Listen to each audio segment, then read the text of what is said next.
예, 할렐루야. 우리 사랑하는 가족 여러분, 오늘은 가족 전도 축제 홈커밍데이의 주일이었습니다. 아버지 품으로 돌아오라. 여러분 기억하시죠? 자, 구호부터 한번 외치고 우리 오늘 셀 모임 시작할까요? 자, 준비되셨죠? 구호 준비 역!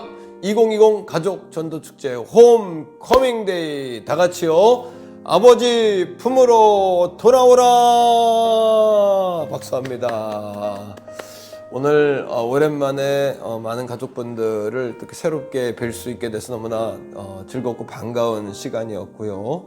특별히 놀라운 것은 우리가 가족 전도라는 단어만 붙였는데도 오늘 네 분의 새 가족이 오셨다는 거 정말 놀라운 일이었어요. 정말 우리 교회 한 번도 오지 않았던 그런 분들이 이제 교회를 오게 됐는데 너무나 감사하고 복된 시간이었고요. 이 한 주간도 그 기운을 받아서 예수님의 이름으로 힘차게 믿음을 갖고 승리하는 우리 가족들 다 되시기를 축복합니다.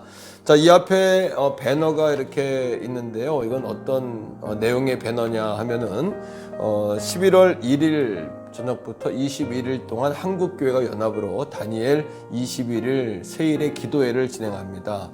이제 오륜교회에서 모든 이제 행사를 진행하겠고요.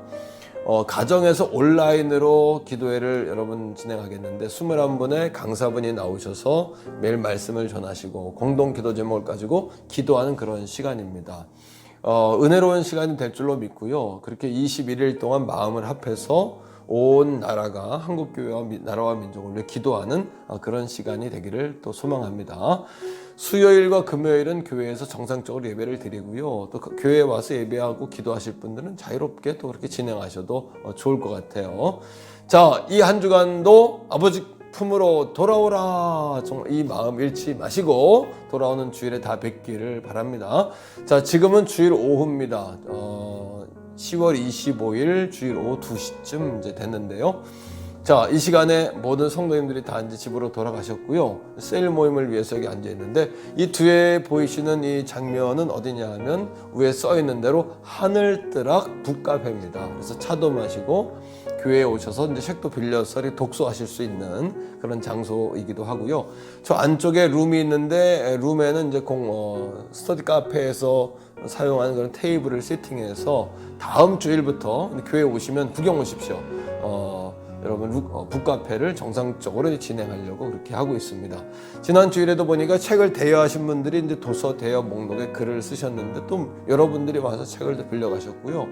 아마 좋은 독서와 또 영적인 그런 성장의 기회가 되리라고 그렇게 믿습니다. 자, 오늘은 찬송가 545장 우리 다 같이 찬송 들으신 후에 우리 다시 뵙겠습니다.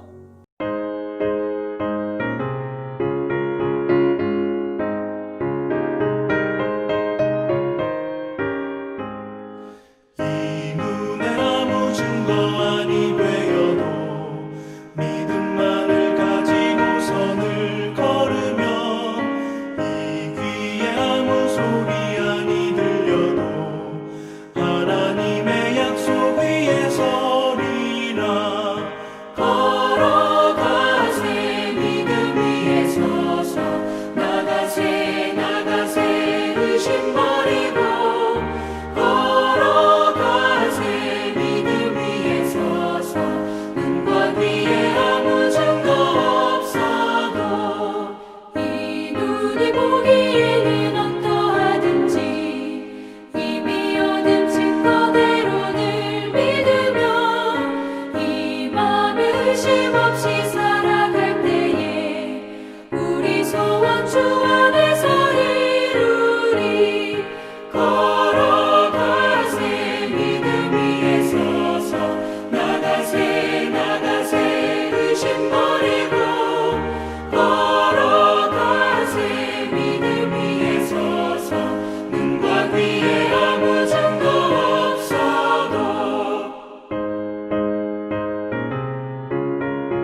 아멘. 역시 우리가 믿음을 가지고 갈 때 믿음은 바라는 것들의 실상 아닙니까? 우리가 보이지 않는 것들 또 이 눈에 아무 증거 보이지 않아도 믿음을 가지고 걸어가게 될 줄로 믿습니다.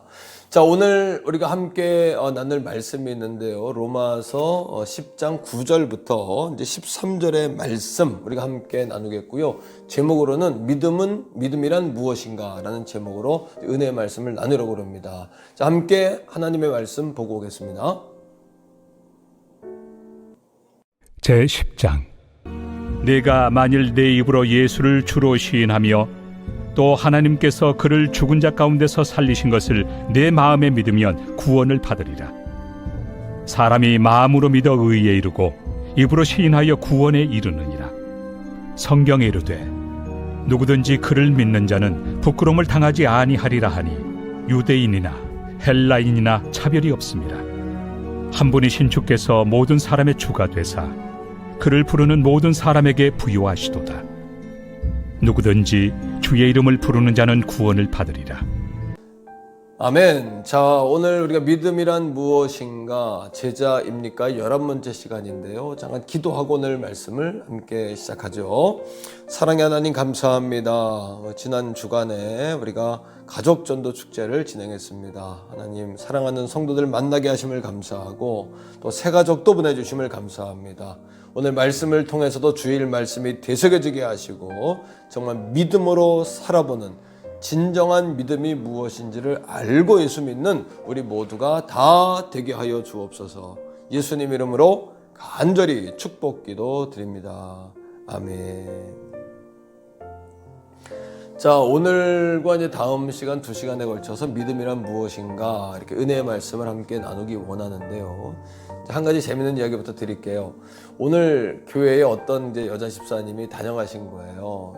일부 예배 때 7시 50분 예배를 드리고 가셨는데 이제 교회에 온 티를 안 내고 이제 집으로 들어가셨답니다. 집에 들어가니까 남편이 요즘 이렇게 교회를 여러 번 결석하신 분인데 옷을 입고 이제 어디를 가려고 준비하더라는 거예요. 그래서 아내분이 남편분에게 물었답니다. 어디 가시냐고 그랬더니 교회 가려고 한다고 그랬다는 거죠. 그래서 이 여자 집사님이 교회 갔다 온 걸 시치미를 뚝 떼고서 나도 이제 교회 갈 준비 이제 빨리 하겠으니 같이 가자고 그래서 남편분을 모시고 온 거예요. 자신이 이제 교회 갔다 왔다 이렇게 이야기하면 교회를 안 올 것 같으니까 여자 집사님이 그렇게 해서 남편을 오늘 3부 예배 때 이렇게 모시고 왔습니다. 하나님께서 그 여인의 믿음을 보고 그 남편을 붙잡아 주실 줄로 여러분 믿습니다. 자, 믿음이란 무엇인가? 믿음이라는 단어를 성경에서 빼면 성경이라는 건물은 무너진다. 이렇게 어떤 신학자가 이야기했는데 믿음은 기독교 신앙의 핵심입니다. 그러니까 믿음을 빼면 아무것도 아니고 믿음으로 우리가 복을 받고요. 믿음으로 구원을 받고요. 믿는 자에게는 능치 못함이 없다. 또 성경은 이렇게 이야기하고 있죠. 아브라함도 믿음으로 의롭다함을 받았습니다. 바울은 의인은 믿음으로 살리라 이렇게 이야기했죠. 마틴 루터, 종교개혁을 일으켰던 마틴 루터는 솔라 피데 오직 믿음이다 이렇게 이야기하면서 오직 의인은 믿음으로써 말미암아 산다. 이신득의라는 교리를 가지고 종교개혁을 일으켰습니다. 감리교 창시자였던 요한 웨슬레 또 성결교회 신학의 근간을 이루는 요한 웨슬레는 마찬가지로 오직 의인은 믿음으로 말미암아 살리라 이 말씀으로 회심을 했고요. 그리고 이 말씀을 근간으로 해서 감리교 교단을 창설하기도 했죠. 자, 그런데 우리가 믿음이라는 것을 잘 모르면 우리가 한탕주의에 빠질 수 있죠. 또는 허무맹랑주의에도 빠질 수 있다.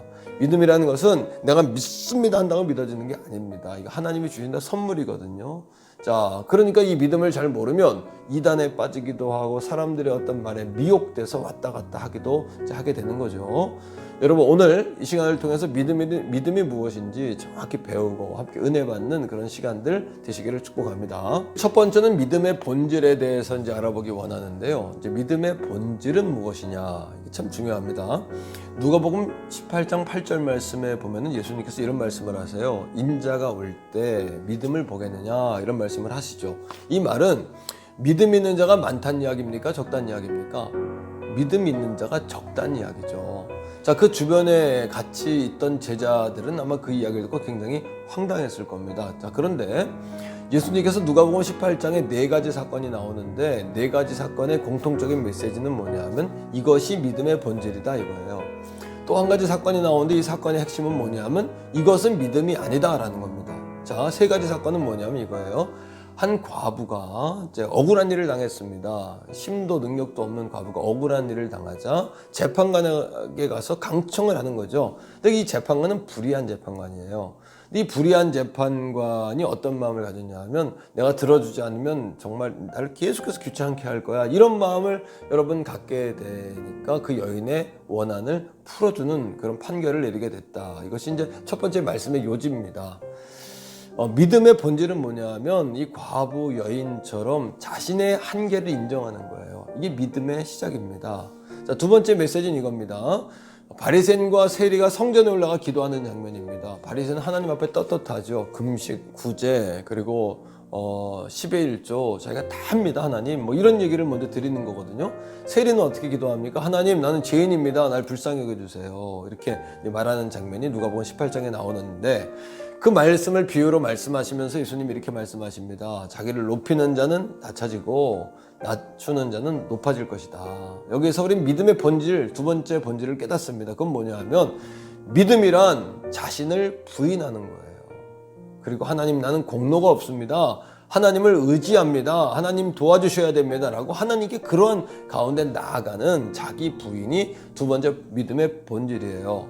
자, 세 번째 사건이 이거예요. 어린아이들이 예수님 마을에 들어오자마자 막 달려드는 거죠. 왜? 예수님은 늘 어린아이들의 친구셨고 어린아이들을 예뻐하셨고 늘 기도해 주셨으니까 아이들이 예수님을 너무나 좋아했죠. 근데 제자들이 말리는 겁니다. 그때에 예수님 하신 말씀이 있어요. 이 어린아이와 같지 아니하면 천국에 들어갈 수 없다. 천국을 소유할 수 없다. 무슨 얘기일까요?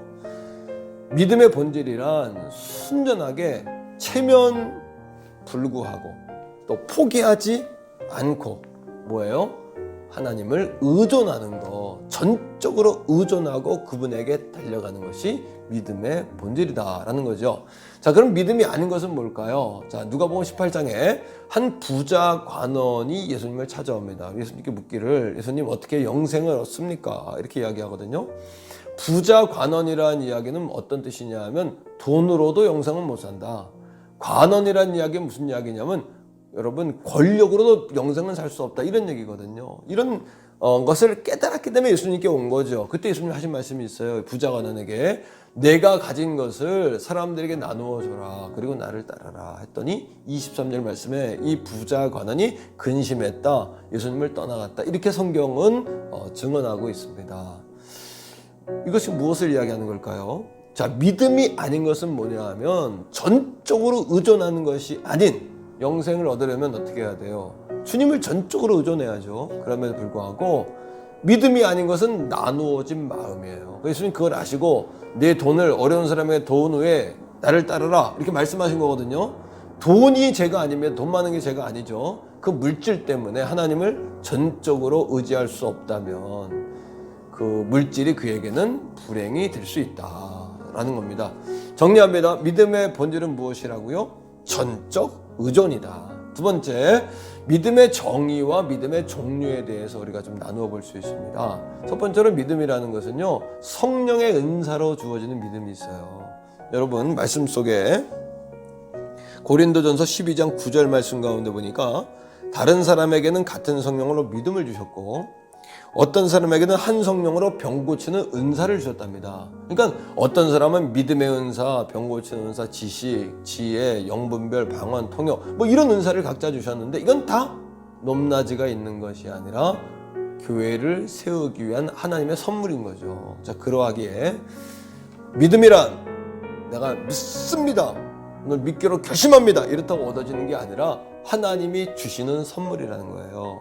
자, 두 번째입니다.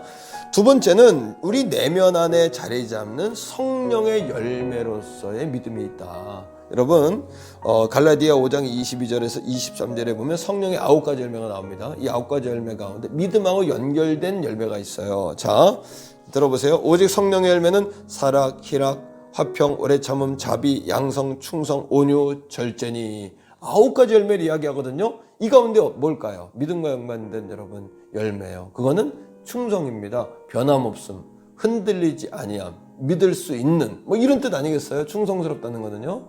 그러니까 믿음이라는 것은 오늘도 결심한다고 얻어지는 것이 아니라 성령의 열매로 얻어지고 성령의 은사로 얻어진다. 그렇다면 믿음이란 하나님이 주시는 선물이다 라는 거죠.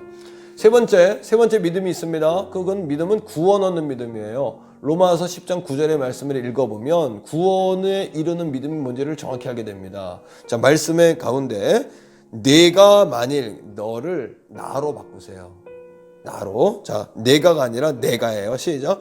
내가 만일 내 입으로 예수를 주로 시인하며 또 하나님께서 그를 죽은 자 가운데 살리신 것을 내 마음에 믿으면 구원을 받으리라. 이렇게 이야기합니다. 자, 구원에 이르는 믿음이란 내가 믿는 거예요. 이런 겁니다. 믿음이란 내가 예수 그리스도를 믿을 때에 전적으로 의존할 때 예수 안에는 구원이 내 안에 들어와서 내 것이 되어지는 믿음이란 통로입니다. 통로. 그 도구라는 겁니다. 하나님의 능력이 내게 임하는 도구요. 통로가 바로 믿음이라는 거죠. 자, 정리해 볼까요? 첫째, 믿음의 대상은 누굴까요? 하나님이십니다. 믿음의 내용은 뭡니까? 예수 그리스도의 십자가의 죽음과 부활. 그분이 나의 구주 예수 그리스도라는 게 믿음의 내용입니다. 믿음의 능력은 뭘까요? 믿음의 능력은 예수 그리스도에 있는 은혜와 사랑과 구원과 능력이 내가 믿음을 통하여 내게로 흘러와 역사하는 여러분 예수님의 능력의 흐름, 내게로 임하는 역사, 이것이 믿음의 능력이죠. 자, 믿음의 정의는 뭘까요? 이겁니다. 그리스도 예수를 전적으로 의존하는 마음, 그리고 예수님의 구원과 은혜와 능력이 내 안에 들어와 내 안에 역사하시도록 돕는 통로, 이것이 믿음의 정의라는 거예요. 마지막 세 번째입니다. 믿음에는 삼박자, 3요소가 있습니다. 첫째는 뭐냐면 신념이에요. 신념이라는 것은 내가 확실히 믿는다는 겁니다. 믿음의 첫 번째 단계는 믿는 거예요. 확실히 믿는 겁니다.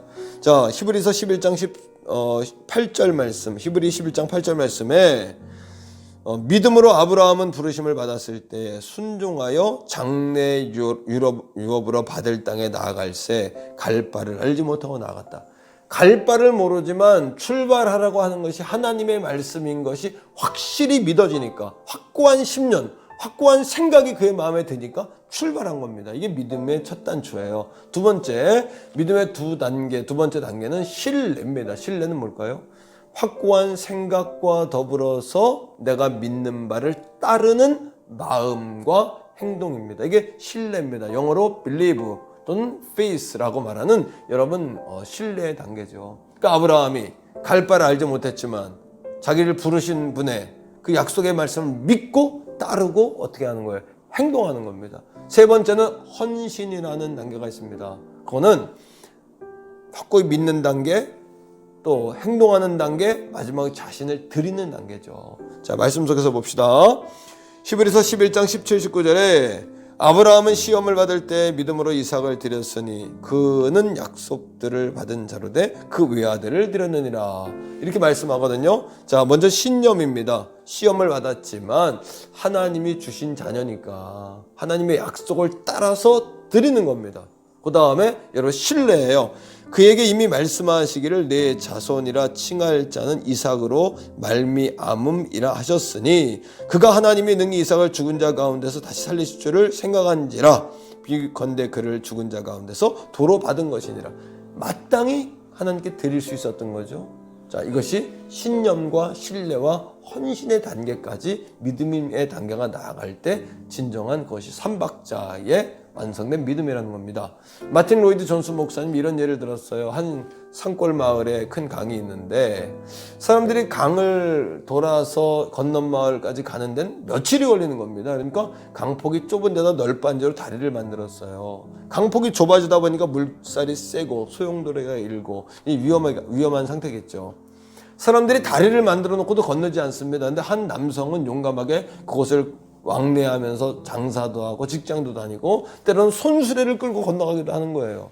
어느 날 그 남성이 그 널빤지 다리를 건너려고 하는데 오른편에 어떤 아이가 서 있더랍니다. 그 아이에게 물은 거예요. 얘야, 아저씨가 여기를 건너갈 수 있다라고 넌 믿니? 예, 믿습니다. 이 손수레를 가지고 다시 돌아올 것을 믿니? 예, 확실히 믿습니다. 그리고 그 남자분이 아이에게 이렇게 말하는 겁니다. 그렇다면 너희 손수레에 타서 다리를 같이 건너지 않겠니? 그랬더니 아이가 깜짝 놀라면서 도망치더라는 거예요. 여러분, 믿음이란 뭘까요? 그냥 믿습니다. 이게 믿음이 아니라는 거죠. 확고한 생각 플러스 행함이에요. 손수레에 타야 되는 겁니다. 그리고 헌신이에요. 손수레를 타고 건너갔다 올지라도 거기서 내리지 않는 거예요. 믿음이란 이런 겁니다. 여러분, 오늘 기적이 필요하시지 않습니까? 우리는 기적을 원하는 시대를 살고 있고 기적이 필요한 시대를 살죠. 건강의 문제, 물질의 문제, 자녀들의 문제, 또는 개인적인 어떤 숨겨진 모든 문제들, 그 앞에서 우리가 기적이 필요하지 않습니까? 그러나 기적이 일어나는 지점이 있습니다. 그 지점이 뭐냐 하면 믿음의 기적이 일어나는 지점, 그거는 자기의 한계를 인정하는 거예요. 이게 믿음의 시작, 신앙의 출발입니다. 또 한 가지는요, 자기를 부인하는 겁니다. 하나님, 나는 죄인입니다. 내겐 능력이 없습니다. 하나님이 해주셔야 됩니다. 라는 마음으로 전적으로 하나님을 바라며 나갈 때 거기에 기적이 일어나고요. 역사가 일어나는 거죠. 이번 한 주간 믿음으로 사셨습니까? 믿음의 역사, 기적을 경험하셨습니까? 남은 시간도 그렇게 여러분 예수의 이름으로 기적을 경험하는 여러분들 되시기를 축복하고요. 돌아오는 주일에도 온 가족이 아버지 품으로 돌아오라, 이런 마음으로 다 같이 함께 만나 예배할 수 있기를 간절히 주의 이름으로 소원합니다. 자, 오늘도 구호 외치고 마치겠습니다. 전도고 준비! 2020 가족 전도 축제 홈커밍데이, 다 같이요. 아버지 품으로 돌아오라.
네.